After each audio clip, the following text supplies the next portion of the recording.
প্রতিবাদের ভাষা হিসেবে আপনাকে জুতো দেখাচ্ছে, জুতো ছুড়ছে, কি বলবেন? না এগুলো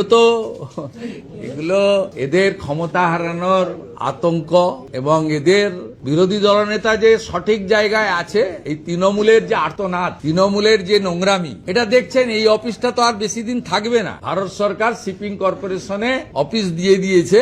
আমরা সেটাও সিওকে জানতে চাইলাম যে আপনার অফিসের সামনে নির্মল অবস্থা কবে ফিরবে। উনি বললেন 2-1 দিনের মধ্যেই আমরা শিফটিং করে নেব। ভারত সরকারের দেওয়া অফিস আমার প্রস্তুত হয়ে গেছে। এই কারণেই তো শুধু আমাকে কেন্দ্রীয় নিরাপত্তা দেয়নি, সিওকে কেন্দ্রীয় নিরাপত্তা বাহিনী দিতে হয়েছে। তার দায় মুখ্যমন্ত্রী। আজকে বিতর্কিত বা সন্দেহজনক ভোটারদের বাদ দিয়ে চূড়ান্ত ভোটার তালিকা 28 তারিখ বেরোবে।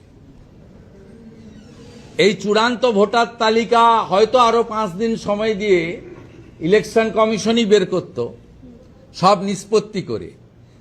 যাদের নাম 28 তারিখের তালিকায় থাকবে না, তার জন্য দায়ী মমতা ব্যানার্জি।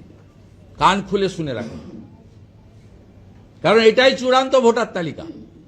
সাপ্লিমেন্টারি তালিকা তখনই চূড়ান্ত হবে যখন আরপি অ্যাক্ট অনুযায়ী তথ্য কাগজপত্র বিতর্কিত বা সন্দেহজনক ভোটাররা স্যাটিসফাইড করতে পারবে।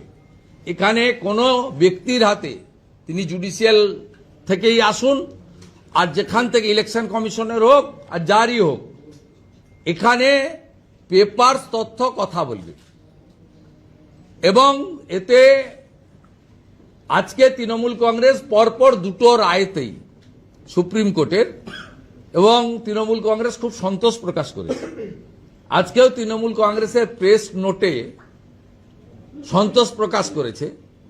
তাই তৃণমূল কংগ্রেস আশা করব 28 তারিখের পরে বা সাপ্লিমেন্ট তালিকা বেরোনোর পরে বা না বেরোনোর জন্য তখনও সন্তোষ প্রকাশ করে ভোটার তালিকাকে ওয়েলকাম করে ভোটে যাবেন আপনারা।